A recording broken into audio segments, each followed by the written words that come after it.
1, 2, 3 I was thinking about using the whole beginning section as well. That's quite authentic. of us talking Blowing about our nose. sweat and blowing Yeah. Welcome back to the Matt's Sandwiches That's podcast. not our intro. Is that our intro? What do you want it to be? I want to do the intro. I feel like you've been thinking about this for a while. Yeah, you can do our intro. No, you said you had one. I don't have one. I'm just gonna do one now. So make one up on the spot. Yeah, same. Okay, welcome back to the Matt Sandwiches podcast. If you want to know what this is about, read our YouTube description. I can't remember what I said exactly, but It's not professional. No, we're not doing it like that. No. Well, you say it then. Come on. Guys, welcome back to the Matt Sandwiches podcast. We are really happy and excited to be back doing a podcast again. If you guys don't know, if you guys are new to this channel, we used to do podcasts like last year, let's say 2022. It's about a year ago, yeah. Yeah, Then we got 2022. cancelled. We used to do a podcast, and then we we didn't get cancelled, but No, we didn't. we had creative differences, and we stepped away from doing podcasts for a while, and now we're back. Yeah, we did exactly what we said we were gonna do. True. We said one of the options we said we were gonna do. We said we're either never coming back, Yeah. or we said we're gonna come back, but it's gonna be after like a bit of personal development, I guess. Yes. And that, Yes. I think a year is a lot of time to give yourself to kind of do that sort of thing, 100%. I agree. So yeah, this is us rebranding our podcast per se. We're not gonna do the same content we were doing before. The content we're doing now, we've made a point of addressing this, and we're saying that we're gonna do content that's more authentic, that's deeper, goes on a deeper level, like not just politics and base level gender ideologies and stuff. We're going deeper into personal life experiences that can be shared amongst our audience for self-improvement overall. I think that would be a good way to sum up. Self-improvement is definitely I think the overarching theme. For sure. Discussing stories that have led to self-improvement specifically, I think. And we'd be incorporating some of our own personal stories and experiences. So hopefully through us sharing our experiences, it can make a connection with our audience and with you guys. And so hopefully you guys can learn something and take something away from the stories that we share, and vice versa for the guests that we're going to get in. We're going to encourage them to share their stories. And so the audience can actually take something from us and take something from our experiences, and all in the journey of self-development and self-improvement. Yeah. So yeah. Welcome to our first episode, and we are very thankful that you are on this journey with us. We appreciate you, and if you guys are new, please leave a like, subscribe if you enjoy our content, and yeah, hopefully it's an amazing journey, and hopefully this goes longer than our last podcast. I mean, we went for a while, but I get what you're saying. Yeah, hopefully this is it for the long run, And thank you for mentioning the like and subscribe thing, because that's one thing we were terrible at last time. We never asked the people to do it. I mean, we do it right at the end, but no one watches to the end of a podcast. Yeah. That's kind of when you're like turning off. You finished a meal. Yeah, it's wrapping up. I mean, I'm one of those people. I watch a full podcast, but I don't. But like the outros, bro, it's like watching the subs, like the end of a movie. No one sits there and looks at like Cameron Davis is in the extras, right? Yeah, true. Well, we've obviously learned a lot from podcasting before, and now I think we're not just newbies in this. We've done this before. Yeah. So I guess there's only one place to start, really. Why did we stop doing podcasts in the first place? Let's get down to that story. Saucy. Yeah. So I think it was a mutual decision, but I kind of spurred the idea because I don't know if you noticed the last few episodes and you can't watch them. They're gone. You'll never ever see those again. I was kind of like completely put off with the whole idea of podcasting because it was just going down in a direction that I personally didn't really want it to go down. I was more happy with the candy floss kind of watch your body count kind of content, like that kind of fun stuff, I guess you can call it. And once we started talking about real issues, I kind of sat in the corner in silence and didn't really say much. And I think that for me, like, I didn't want to be like, it's my podcast too. I don't want to just sit there and say nothing, and I don't want to have the topics we're talking about dictate a narrative that I have no part in. So I was kind of like, well, if I'm not going to contribute and I'm not enjoying the topics we're talking about, like, I don't really want to be that kind of part of that kind of podcast, I guess. So I kind of had a conversation with Jansen. Jansen agreed that it wasn't really working at the time, and we decided to sort of end things with the potential of coming back later on. But that coming back would only happen if we both agreed that we were going to discuss topics we agreed on beforehand. And obviously, for me to discuss those topics that we could both agree we're going to talk about, I had to go and do a lot of sort of self-work, I guess. Figuring out what I wanted to talk about, figuring out how I was going to talk about those topics. So I think before I get into my side, I would like to push you a bit on, you know, what do you think was holding you back from having the discussion about real life political issues and social issues? Because it felt like as soon as those topics came up, you didn't really disagree, but you didn't take a side. It's like you just kind of just didn't want to say anything. Yeah, I think it's people pleasing. I didn't want to take a stance because I knew no matter what stance I took, someone was going to hate me or dislike what I said. And I think that's kind of a weak position to take. Sometimes you need to have your opinions, and if those opinions offend someone, look into why they offend someone, maybe because you could be wrong. But if you think you're right, you got to stand by what you say. So I think that was the biggest thing holding me back from sharing what I actually thought. But also, to an extent, it was lack of knowledge. I just didn't understand. And there's nothing wrong with most of the topics. Yeah. And there's nothing wrong with saying, like, look, I'm not well informed on this topic. But I think there were some times where I thought I could have you said took something. the stance of I'm uninformed when I've, like, you know, I've spoken to you and I'm Off like, camera, but I know you have an opinion on this. So, Yeah. like, why not share That's your true. opinion? Yeah. But I guess you already got into that. It was about, you know, not wanting to be hated by a certain group. Yeah. And that, I must say that the hate had some influence on both of us. Yeah, it's scary. It is kind of scary because it's just like random people on the internet and if you're not used to it, it's like a shock to you. It's like, or it's not a shock, but it's a shock to your system. It's like, it's a bit abnormal. It's like all of a sudden there's so many people talking crap about that have opinion on you, like, as a person. They don't know you from Adam, but they're like, this guy's an idiot. This guy needs to go back to school, and like, right. You don't even know me. And it's hard. Like, obviously, we were preparing ourselves, like preparing our resilience to be able to take those comments and move past them. But and even I would say, like, no, it's fine. But at a certain point, it kind of, when you're seeing it all the time, it kind of gets to you. It kind of breaks you down. It's like someone coming into your room every morning and saying you're a penguin, and eventually you're gonna start like waddling and shit. You know, like, you know what I mean? Like, you see something enough, it's gonna start affecting the way you Angry think. Penguin. I get you. Yeah, exactly. It's that repetitiveness, that seeing it every day. And with the topics we were speaking about, it's not that, and I maintain this, it's not that we were always in the wrong.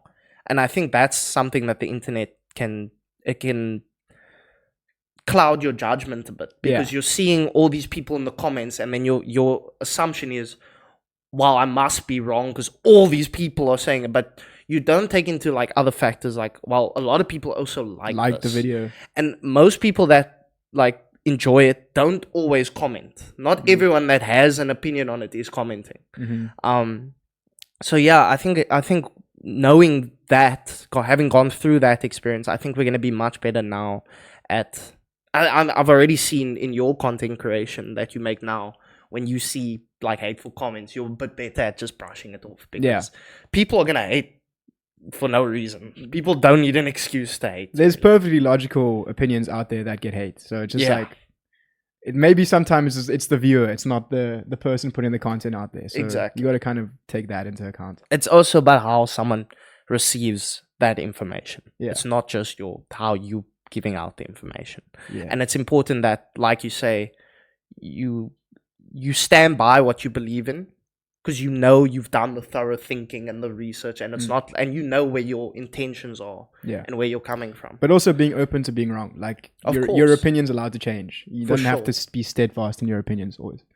100%. You have to be flexible. I mean, not flimsy, not like a flip-flop where, okay, I'll change my opinion now. It's popular to have this opinion. Okay, I'll have that opinion. It's about taking in the new evidence and being able to adjust your thinking to it. Yeah. What else? What would you call that if you never change your thinking? Conservative, like, I guess. Well, no, even conservatives can like conservative people can change their views to an extent, but you don't want to be rigid and stagnate in your thoughts, because that's not a growth mindset. Yeah, and I think having a growth mindset is so important. Yeah, I think next I'd like to talk about is what have we done in that time that the last podcast stopped. What have you gotten up to? Well, I started. Well, I kind of had an idea to do more self-improvement content. That was the route I chose. I was more passionate about that, so I wanted to go down that route. So I made my own channel at some point. It was called A Young Mind. And then I made a couple of videos. I went through like a breakup, and so I was like, it was in a very emotional time for me. So I was like wanting to do this project and put out content that was relatable to what I was going through at the time.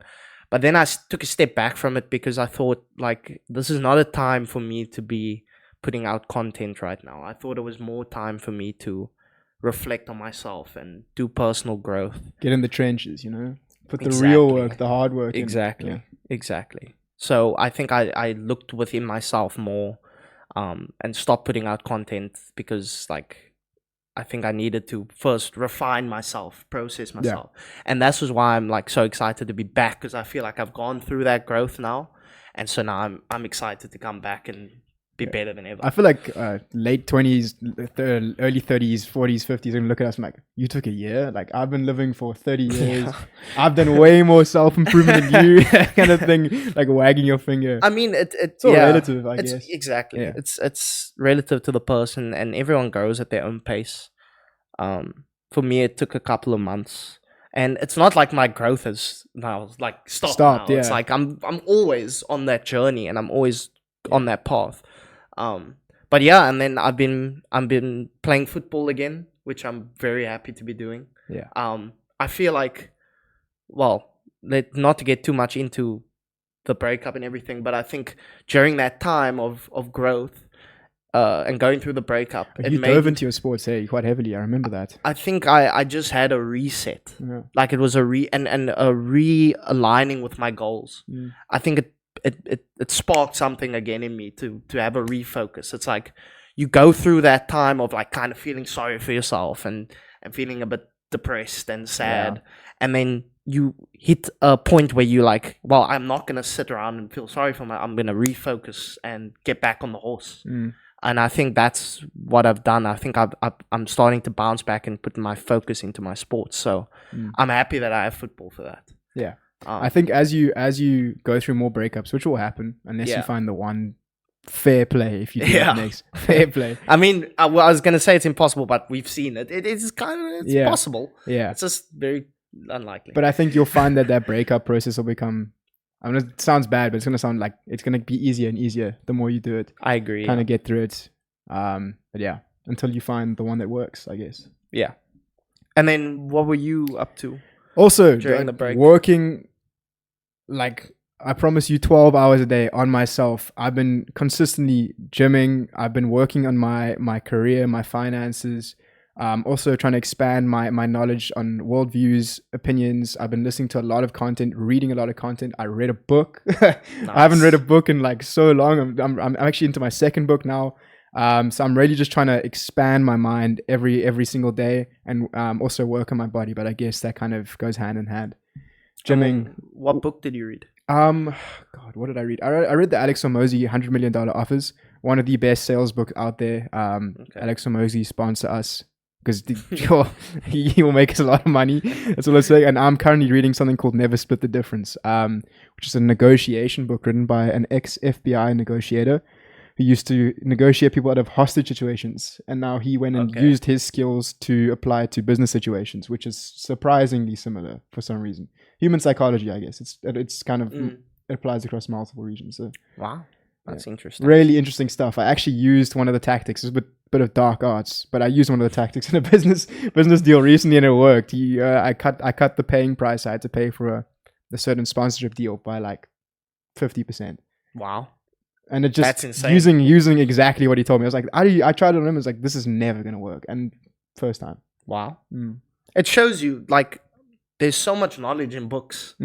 And people just don't read them. Like the answers to a lot of people's problems are in right books, there, and we don't read them.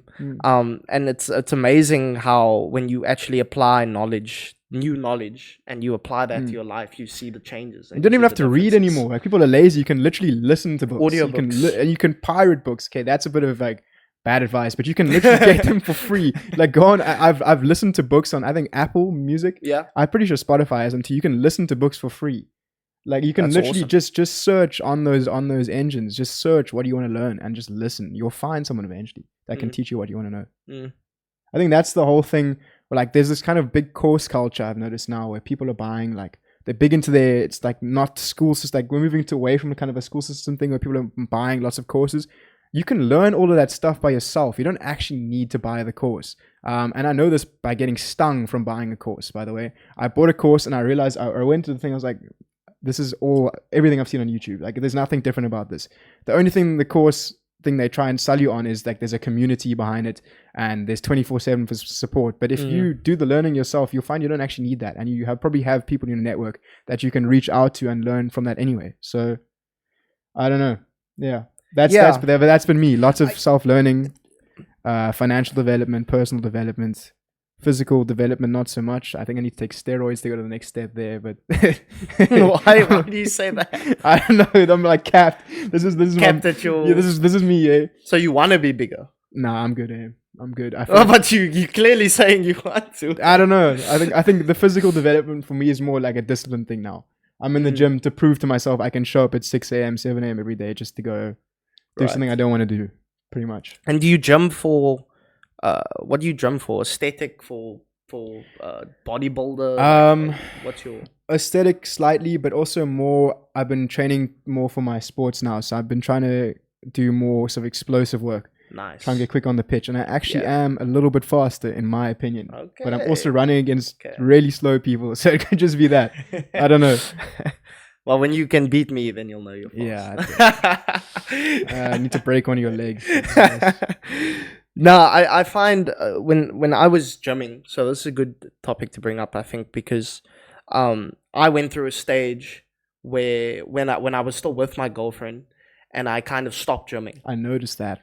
Yeah. And I didn't like that. Yeah, I stopped gymming, and it was almost like I can kind of think of it almost in a biological sense, and this comes from like listening to a lot of guys talk about evolutionary psychology. It's more of a comfort thing, isn't it? And development. Don't feel like you need to be doing that kind of work. Well, that's the thing. Hello.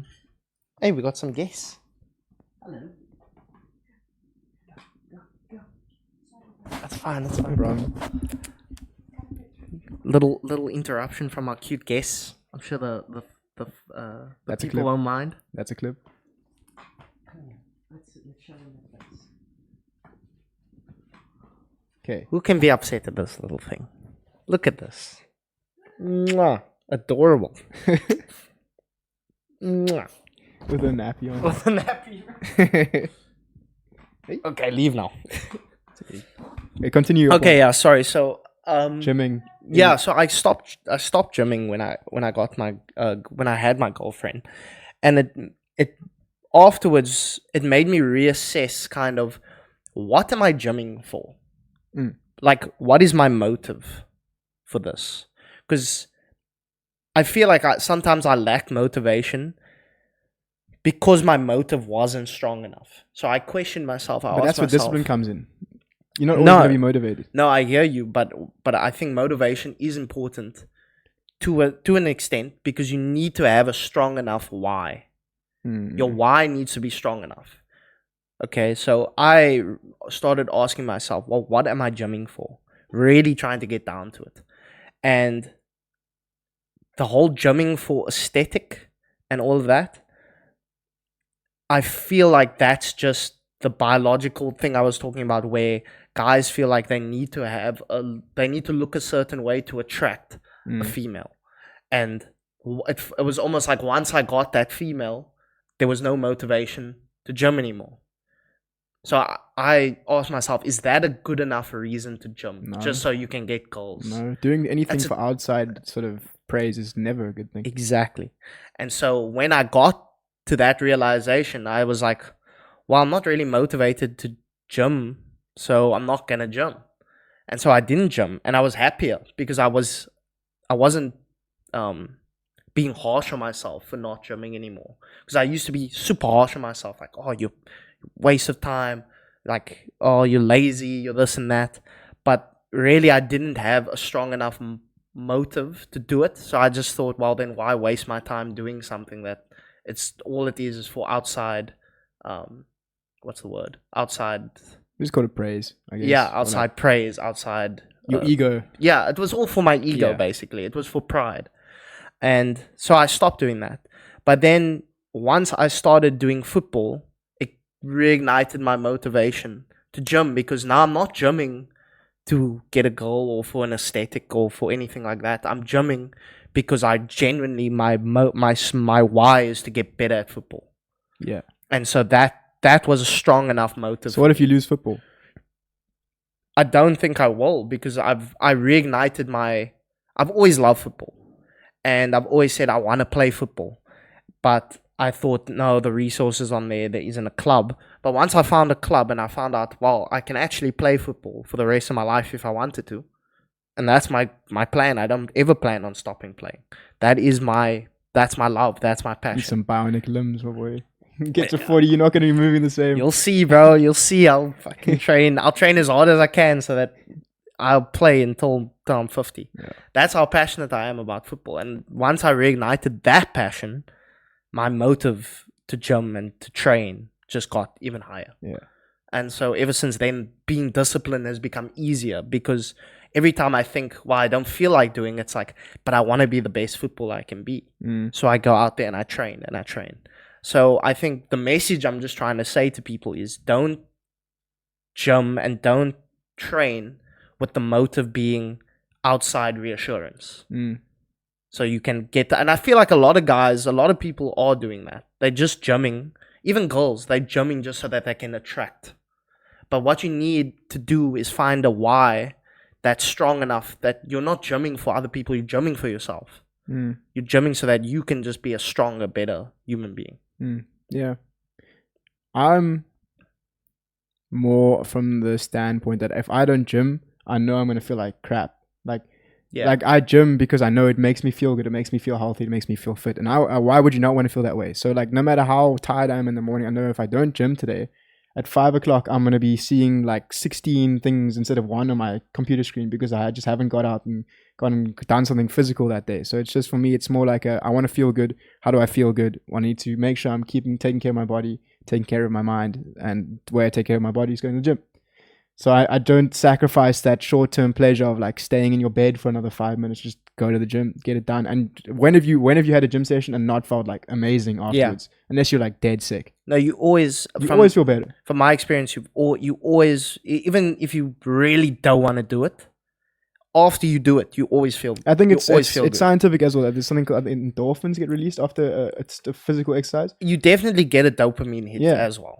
Yeah. And obviously that's a good thing. Apparently the ultimate dopamine hit that's comparable to cocaine is ice baths. My brother and I were talking about this the other night. Yeah. I don't like cold, dude. But we can do one if you want. I'm down for it. I'm motivated to do it because it's very good for football recovery, for recovering your body. And they say that dopamine spike lasts like a stupid amount of time. In comparison to other.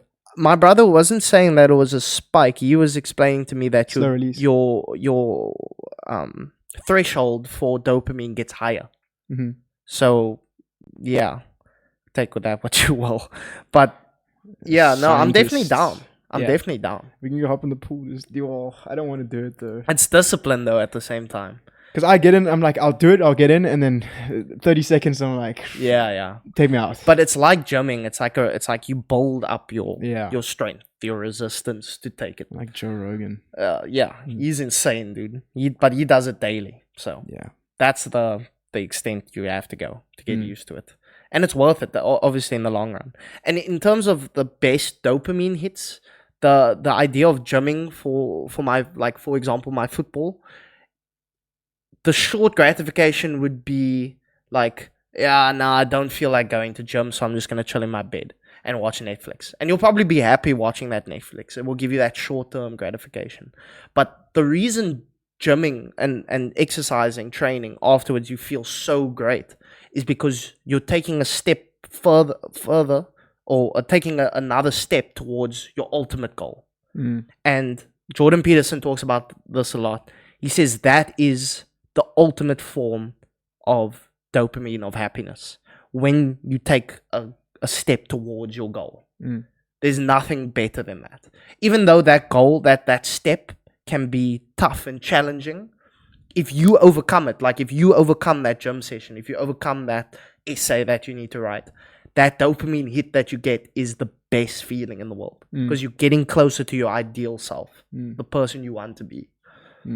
I think there's like a downside to it as well, because like as you're working towards your goal, those achievements that used to bring you that dopamine hit, like you need to kind of scale those. I think sometimes it's like I think sometimes like achievements that used to make me excited about getting towards my goal are kind of like run of the mill stuff now. It's more like the goal keeps getting pushed further and further. Yeah. So like those small achievements, like you get addicted to them. It's like that self-improvement things. Like I did this much yesterday, I can do a little bit more today. I can do a little bit more today, a little bit more today. Right. And then I think the downside of that as well is like when you don't, even if you're doing like exactly what you did yesterday, and yesterday wasn't like an achievement, and you do it the next day and you kind of maintain it, it's almost like a bit sad in a way. Like you get a bit upset that you didn't get as far as you wanted to. Further. Yeah. Right. Well, Jordan Peterson also talks about this. He talks about, well, how do you become more productive? And it's about taking incremental steps every single day. And like you're saying, once you start taking those incremental steps, those steps that used to be so difficult to do become basic, become everyday things that you do. And you only become, like you say, you only take further steps and you only become more and more productive. So even if you're down on yourself for doing those things that are everyday now to you, before they used to be like huge steps. Now they're mundane. And now even if you have a day where you feel like, I don't feel like doing it, and then you ill-disciplined and you don't take further steps, you still then advanced anyway without realizing. You've taken those little steps that you now think, you've taken those once were big steps that are now little steps. Yeah, those mundane steps, like they don't feel like an achievement more, so you just do them anyway. Exactly. Kind of like, is that where you're coming from? Yes. Yeah. So you're always advancing. Yeah.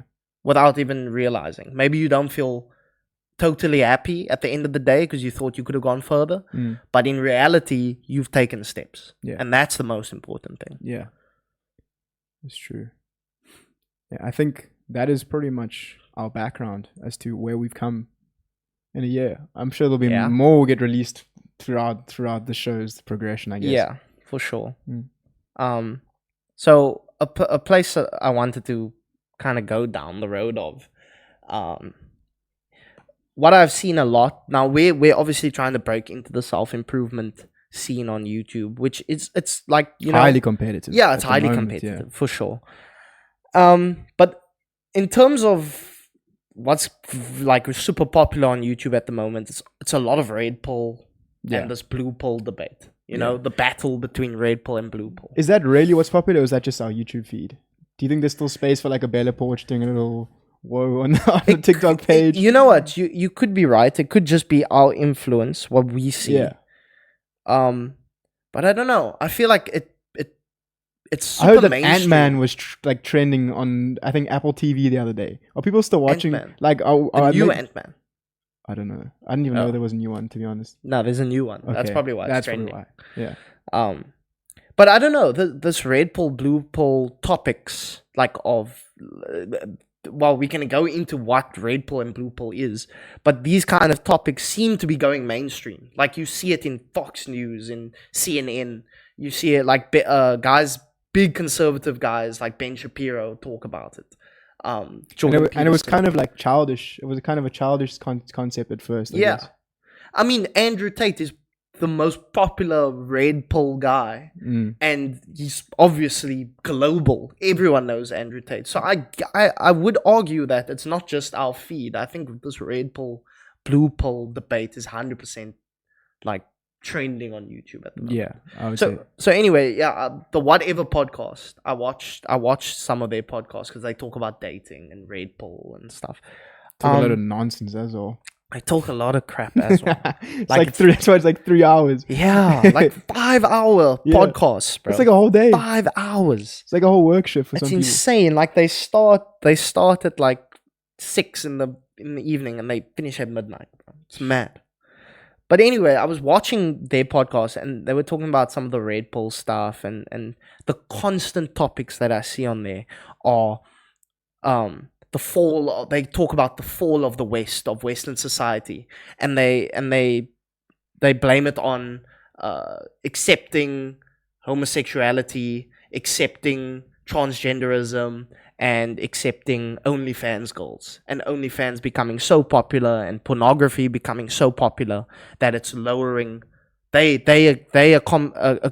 assume that the lowering fertility rates are due to pornography and homosexuality and transgenderism. I guess that makes sense to an extent. Lowering fertility rates means that a man is unable to have like produce. No, it just means fertility. It's just not as many people are trying to being born. There's less people. There's less people. The better rate was like the birth rates are slowing. You mean? Well, yeah. But I think fertility and it's the same thing. I don't know. Yeah, I'm not a statistician, but that okay. Anyway, same topic. Well, basically the birth rates are going down. Though. That just makes sense. It does make sense. I think it you have to say, like, just logically, if more and more people are becoming homosexual and transgender and pornography is taking over, then there's less guys to have a child. Exactly. There's less reason to go out and meet a girl. If there's more homosexual people, there's less people of the opposite sex making children. I mean, it just sounds logical. But I read a study, and a guy actually came on the podcast and mentioned that study to them and said that, he said it wasn't a factor at all, what we're talking about, pornography and all that. It's not a factor at all. But what the hard research actually says is the reason for the lowering birth rates is, well, the more a country becomes industrialized and developed, the birth rates plummet. And the reason for that is, well, it's more expensive to have a child in an industrialized or developed country. Childcare is expensive. What else did I read? Childcare is expensive. There was something else. Oh yeah, and women are more educated now. That's what I thought you were going on sex, and they're becoming more independent. So they don't need a man to supply for them anymore. They are in a capitalist society. They can go out and earn the money, and they don't need a man to rely on. Whereas in, like, maybe we say 50 years ago, lots of women literally just got with men because they could offer a paycheck, and that was the family dynamic. You know? But that was also like circumstantial because women were quite literally like kept out of the workplace. They said there were a lot of jobs that weren't available to them. Right. Now that narrative is changing, so it's understandable that more women get into the workplace. Right. But I also think from a status point of view, women tend to date across and above their social status. So if women are now smarter, earning more, they naturally work their way up the social status ladder. So it's more difficult for a man to get a woman that's highly educated, is taking care of herself, because like, I think it's just, even for me, like, why would I date someone that's gonna bring me down, in a sense, I guess, in those manners. Well, in a lot of the Red Pill podcasts, they talk about this, and they say men don't care about that. Maybe you do. I mean, not all men are the same, but but they were saying most guys don't care about that. Guys will date a girl who earns nothing, whereas girls will not go for a guy who's below them. They'll either go on the same level as them or above them. Yeah. And I don't know. Maybe that's true. Maybe like it makes sense. It does make sense. And But why would you want someone to like that's gonna constantly like be pulling you down? I guess like why would you want someone like that in a relationship? But then it goes back to traditional gender roles. Yeah. Because then women will say, well, no, I need a guy who's gonna supply for me. You know, so they won't go for someone lower than them on socioeconomic status. They'll have to go for higher, so that there's still that dynamic. But then, you know, feminists will say, well, we're trying to get rid of these gender roles and these like stereotypes, so why can't a woman earn more than the guy and then, you know, care for him? And yeah, it's all personal preference, I guess, at the end of the day. It is. Like, it depends what you want. But now what this Red Pill podcast seem to be insinuating is that women earning money and being incorporated into the workspace and earning so much that they can't find men that are lower than them, this is a problem. And they're saying that these women are still going to be unhappy. Because they can't find anyone. Because they can't find anyone who can, support them, basically. Okay. So everyone's losing in that situation. That's the Red Pill narrative. Okay. And so the reason I brought this up is I think it's funny how on the Whatever podcast, them bringing up that the fall of the West is homosexuality and transgenderism and OnlyFans and pornography is ruining the West and it's killing fertility and people can't date anymore. And then a guy brings up a study that says, yeah, what you're saying is relevant. He actually said it wasn't relevant. I think it is relevant to an extent, but all that stuff is not the major contributors according to hard science about why birth rates are dropping. Because birth rates are dropping not just in the West, they're dropping in Korea as well, in Japan, all dropping. Well, wasn't there also like that, there was like a freak thing a few years ago where the birth rate was flying. Didn't China have like a two baby or one baby policy as well? Like people were freaking out about big families. And I feel like that's also kind of had a latent effect on the size of families as well. But also, like, I think a lot of it is financial. Like, it's really expensive to raise a kid, especially now that we're in a recession. Like, not many people are going to have the finances to raise a kid. Yeah, that was the other point that I read in the article. Men and women are prolonging the time to have a child. Like, it used to be, well, we're almost 30.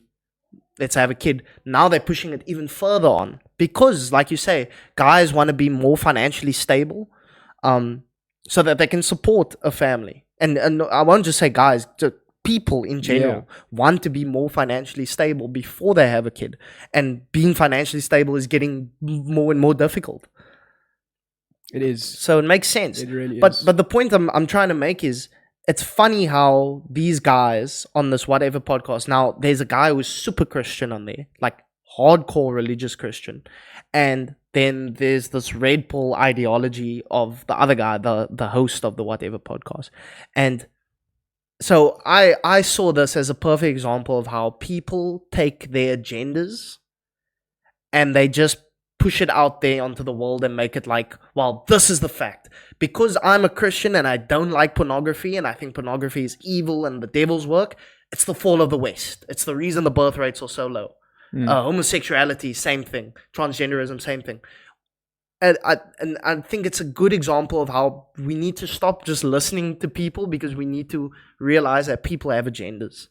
And hardcore religious people are going to say, well, the reason the West is failing is because of people betraying God and going to pornography. When in the hard science, it's not the case, or not as much of an influence. Yeah. If you get what I'm saying. From the hard science's perspective, it's not that case. From their perspective, it is the case. But the way they discuss it on the show and the way they influence people, like I said, they're becoming a super popular podcast. The way they're influencing people, it's like now people are going out in the world and saying, having this idea like, oh, it's so evil. And oh, this is the reason the birth rates, and they say it with a fact when the hard science says otherwise. So it's important to note that when you're listening to people, always ask the question, what is their agenda? Like, why are they so passionate about this? Are they even correct about what they're saying? And I think that was just an example for me that where I realized, whoa, we got to be very careful about how we allow these people to influence us. Yeah, 100%. I think, yeah, you always need to be questioning people's agendas. Like I've been watching purely from a financial point of view. I've got a couple of guys I watch in the internet space, and for some reason, all the financial young guns nowadays are all Red Bull like enthusiasts, all big into that space. Not entirely sure what the connection is there, but it is what it is. And they also preach a lot of this stuff, and I think a lot of young kids are also kind of now buying into it because they see the Lamborghini, they see the big house, they see him traveling every few weeks, and like, well, I want to be like that. How do I be like that? Well, he's like that. He does this, this, and this. I've got to do this, this, and this. And then you kind of get these young minds that are now like not really forming an opinion for themselves. They're going for what they've been told is right. And I mean, like, I don't know. This is where a good family kind of comes in. You need good parents who can show them both sides. It's like, this is him, but this is also work for someone else like this, and you kind of need to mingle both or pick your side, whatever works for you, I guess, at the end of the day. Well, that you bring up points that I wanted to bring up, because this was one of the problems I have with the Red Pill philosophy. And I get some of the points. Obviously, like I understand some of them. There was a spider here. I get the Red Pill thing. I get some of the things they talk about. Like I can agree with some of the things that they portray. But my biggest problem with this Red Pill philosophy, and it's definitely been led by Andrew Tate, right, is this why when we talk about, like, we're talking about self-improvement, and self-improvement is important to me and obviously to you. Why, when we talk about self-improvement, does it have to do with such materialistic and superficial things? I actually had a long think about this the other day. What sells? What sells? What's going to sell more? You seeing a Lamborghini and be like, oh my gosh, I want a Lamborghini? Or you have to spend 2 hours in the gym every day working your ass off? What sells more? See, but I don't think that's why you see it so much, though. I think that's a sales tactic to get you to buy into their ideology. They're like, look what I've got. It could be. Look what I've got. But I don't think it. Not look what it took to get there. For example, I think when you do that, you're losing connecting with a lot of people, which is why I don't really understand it from a marketing point of view.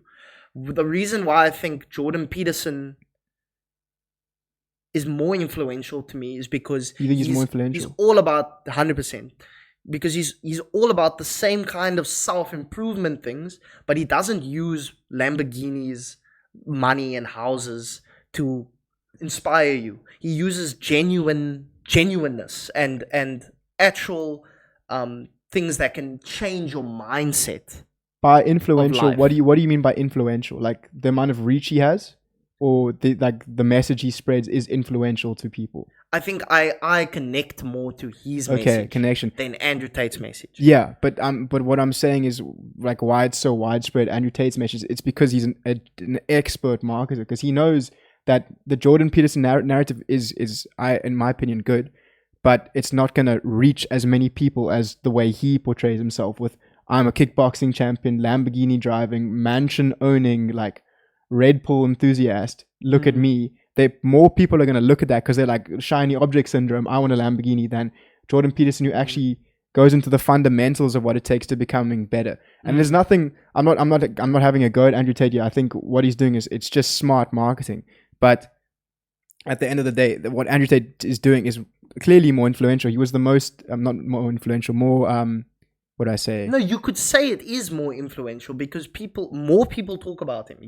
But I think he's more spoken about because he's been edgy, not so much because of the Lamborghinis, mansions, and that. I think it's more because he's been edgy, because he's been saying like controversial, heavy controversial. But would anyone listen to him if he was driving like a Volkswagen Golf?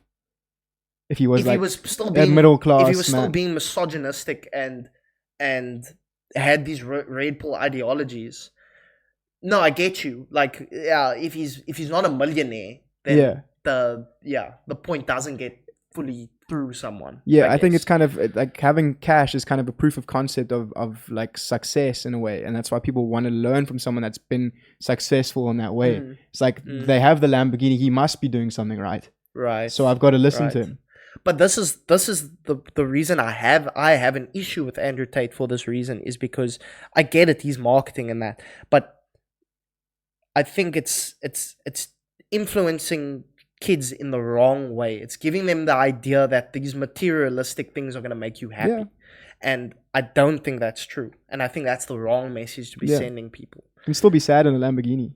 Yeah, exactly. You can still be depressed in a Lamborghini. You can still be fat in a Lamborghini. Right. But that's why I say that this stuff is influencing a lot of people, but I think it's influencing young, ignorant people. I think young, ignorant people love Andrew Tate. Yeah. I think actual experienced and wise, knowledgeable people don't attach to what he's saying. They attach more to the Jordan Peterson side because it's more real, it's more authentic, and it's more based in non-materialistic and more actual self-development. Yeah. You get what I'm saying? He untangles the concepts of self-improvement in like a very simple way so that people understand it, and by understanding what he's saying, they then find a path for themselves to then go and work on themselves. Whereas Andrew Tate is kind of like the end destination of self-improvement, and then he preaches this ideology, and it's kind of like super simple, super like boiled down to the bare basics, and quite like in your face, and that's why so many people find it easier to listen to him than to listen to Jordan Peterson, who kind of is a very nuanced kind of way of explaining things to you. But I think the reason I don't like Andrew Tate's influence so much is because I don't think what he's influencing is actually life-changing. I don't think he's actually helping people that much. I think Jordan Peterson actually helps people more. Yeah. There are people that come to Jordan Peterson's shows in tears, like just the words of encouragement you gave me through your YouTube videos changed my life, changed my perspective. I don't think Andrew Tate, who has more of an influence than Jordan Peterson, I think he's doing more damage than good. I think he's doing more damage than good. I think so. I think from a because he's giving a unrealistic view of the world. Yeah. You get what I'm saying? Yeah, not everyone's going to become a top 1% earner in their lifetime. But not everyone wants to. Yeah. As well. I think Joe Rogan said nicely in his podcast one time, like some people just get fulfillment from putting on their hiking boots and climbing a mountain every day. That's kind of what they get from. So there's like fulfillment in different ways, as long as you're doing something that is like inspiring to you. I think that's where you get the fulfillment from. Yes. And whether that's making $1 million or whether that's, as Joe Rogan says, putting on your hiking boots and climbing Mount Everest, it's as long as you're working towards a goal that brings you fulfillment. But you see what you just said now, that's the kind of stuff Jordan Peterson says. You know, he doesn't get into like specifics like, oh, earn enough money, earn this amount of money, and you'll be on your goal, and you're get this many chicks and get this many cars and get this house, get a house like this. Like you say, he preaches that message that you just said. As long as you've got a goal and you're maintaining it, that's why it's more subjective to the person listening, because they can apply that to anything in their life. But also at the same time, it is important that you do have a house. You do have like somewhere to stay. Like you do need your fortress of solitude. You can't go climbing the mountains every day and not have anything to go back to. Yeah, but Jordan Peterson is what he's saying is like that is like obvious. It's like you're obviously gonna want to buy a house. You're obviously gonna want to have your safe space, and you're obviously gonna want enough money to live comfortably. But the point is, you're not gonna get there by just saying, I want that much money, I want that car, I want that house. You're gonna get there by being disciplined and motivated in your goals and inspired in your goals to get you. And what Jordan Peterson says, if you stick to that, all that money, all that stuff, that comes with it. But the emphasis on your happiness is that you're gonna have a goal and you're gonna maintain that goal, and it's not specific to maintain getting this much money or earning this much money. Yeah, that's why I greater purpose than just financial gain. Yes. Yeah, and that's why I find way more appreciation for his content and what he's trying to inspire and influence people with. And it's sad to me that he's not as influential as Andrew Tate. I think that is an indicament of a problem we have in our society. That someone like Andrew Tate is more influential than a guy like Jordan Peterson. For me, that's a problem. Yeah. But again, attention spans. Yeah. Who's going to get the clicks? Again, that's why I say we need to educate Jordan Peterson problem. to start shave his head, put on some glasses, get a cigar. Can you imagine that? He just goes full on. Nah, I can't see. He's like 6. How old is Jordan Peterson? He's like quite 60. old. He's quite ripped for a 65? 60-year-old. Oh, dude, are you quite thirsty, Ram? Yeah. I'm a little bit thirsty. There's a lot of talking. How long have we been going for? 51. 51. Just in time for a little drinks. Oh, look at that. Drinks. I finally got it. Okay, don't judge. This is the only one in the stores. This is the only flavor I get. I don't know what happened. So when you went there, the only there flavor. were like a few of these left as well. Like how many would you say? Like 15. 15 bottles. Yeah, I was like the last. Holy crap. Bro, so if you guys don't know, we live in South Africa, and Prime, like, when was it? Last month? End of last month? Yeah, I think it's beginning of this month. Yes, beginning of this month. Came into South Africa, and this stuff flies off the shelves. Like, Logan Paul and KSI have done excellently at marketing this hydration drink. Could you work on your supply chains though? 40 rand, right? 40 rand for this. Now, I don't know if you this guys better know, be like the best juice I've ever had in my life. It's gotta be life changing, bro. If you were buying a Powerade, for example, you could buy like 3-4 Powerades for the price of one Prime. 3. Let's keep it at 3. 3. Yeah. We'll say 3 Powerades for the price of one Prime. This stuff better be life changing. I mean, is it about like getting it overseas? It could be. I think it must be a supply chain issue. I'm not too sure how expensive it is overseas, like in the States or something. But it could be a supply chain issue because to break into a market when you're first starting off, you don't have that.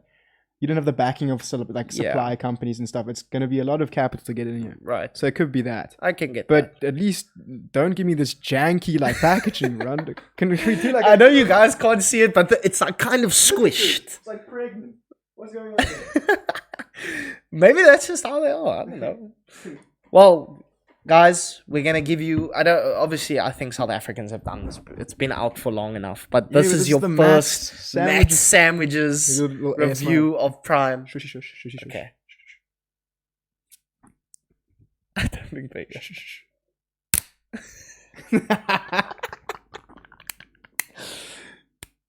ASMR people are going crazy right now. Smell test. How does it smell? Medicine. This smells like I'm sick before school, Mom. Can I smell? Oh, that's an interesting smell. Wow, did you put it in the fridge? It's like warm. It was in the fridge. This is its most natural state. Damn! It does smell like medicine. Yeah. Oh my gosh. Okay.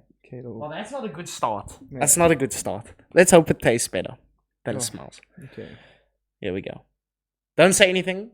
You have a sip. I'll have a sip, and then Okay. And I had hype for because I like the colors. Like I like ice popsicles, so hopefully this is a good flavor. Well, we should have 2 sips.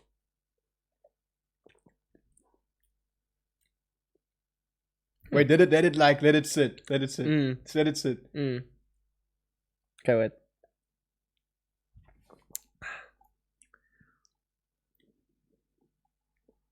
What do you think? At first, I was like, "How no?" But then it kind of like had its moment.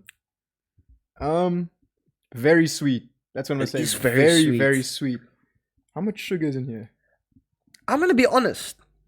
I really like it. I like it. Like it's good. I actually like it. And I didn't expect to like it No. after smelling, but this is nice.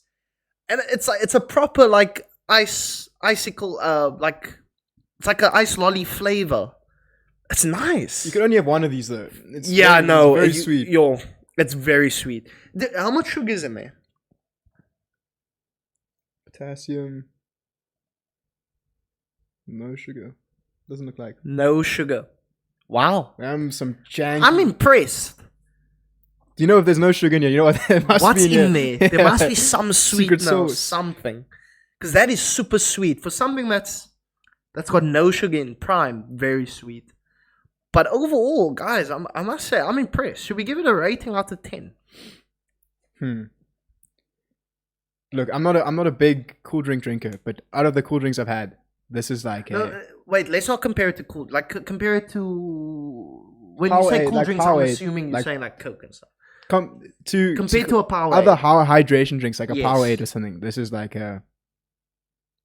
Okay, my favorite Energade is that pink like cucumber and something else like pink. Energade. Yeah, Energade. And this Consider this also. Take into consideration this has no sugar. that Zero also that sugar. one also has no sugar. Oh, okay. That Okay. also has no sugar. 8.7. I give it a solid 8.5. 8.5. It's quite good. If it was less I'm sweet, impressed. if it was less sweet, it could go into the 9s.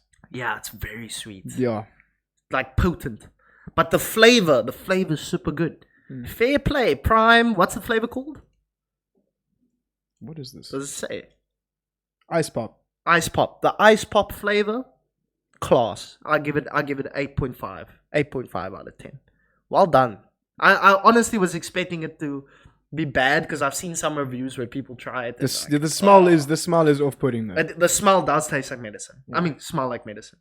But yeah, taste is good. Yeah. Fair play. And on that rating, I On think that note, I give this podcast a 10 out of 10. We sound like the girls in the whatever, but I'm a 10. I'm a 10. It's a 10 out of 10 This podcast. podcast, 10 out of 10. Guys, thank you so much. You got a little prime hydration test. You got some self-improvement discussion. Got some Red Bull discussion. If you guys enjoyed the discussion, please let us know in the comments. Drop a like if you enjoyed the podcast. Also, we always say this, but we're open to any suggestions. Like if there are any topics in the self-improvement realm that you'd like to speak about, please let us know in the comments on Instagram, on you can DM us, you can let us know in the YouTube comments. But yeah, please let us know. We'd love to have a discussion with you guys. Another thing, we are obviously hoping to get guests on. So any guests that you think would be good for a self-improvement conversation, please let us know. Like drop us a DM, drop us a message, and we're open to have them on the podcast. Yeah. Anything else you want to say? I'm all good. All good. I'm all good. Guys, thank you very much for joining us on this week's episode of Matt Sandwiches. We will see you next week. Peace.